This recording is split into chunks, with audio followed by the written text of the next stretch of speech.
Salut à toi et bienvenue à ce premier épisode de Micro Délire. Ici, on ne se prend pas du tout au sérieux, mais on parle de tout ce qui nous fait vibrer, cogiter et parfois qui nous fait éclater de rire.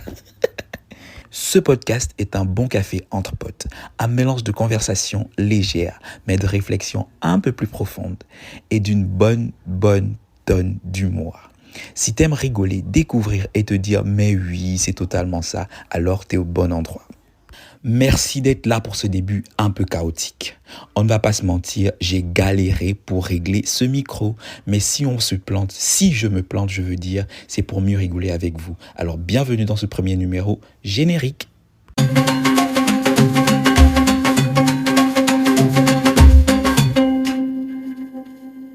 Épisode 1, les coulisses de la panique.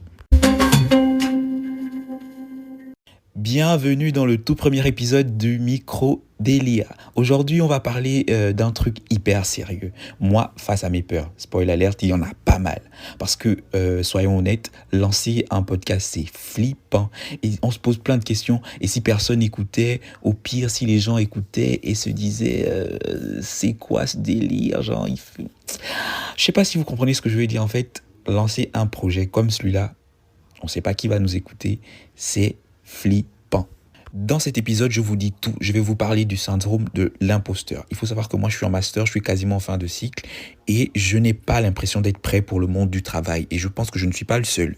Et c'est le cas pour tous mes projets. C'est le cas pour le lancement de ce projet-là. Donc le podcast, c'est le cas pour les stages, c'est le cas pour le travail. Et je vais surtout vous parler d'une solution. Moi, je me dis aujourd'hui, je ne vais jamais être prêt pour quoi que ce soit. Je me lance.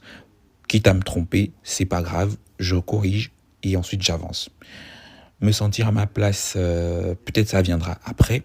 De toute façon, je ne sais pas si je dois vous raconter ça, mais une fois dans le métro, il y avait une conversation entre deux filles qui parlaient de leur RH, vous voyez.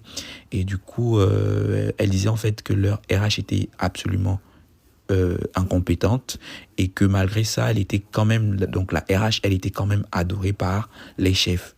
Du coup, je me dis, bon, on peut être incompétent et quand même trouver du boulot. On peut être incompétent et quand même commencer à faire des podcasts. On peut être incompétent et quand même, réussir. Enfin, être incompétent et réussir, c'est un bien grand mot, c'est un bien grand concept, une bien grande phrase. Ce que je veux dire, en fait, c'est qu'on peut être incompétent, ne pas se sentir forcément à sa place et quand même se lancer et commencer un projet, quitte à se casser la gueule. Voilà.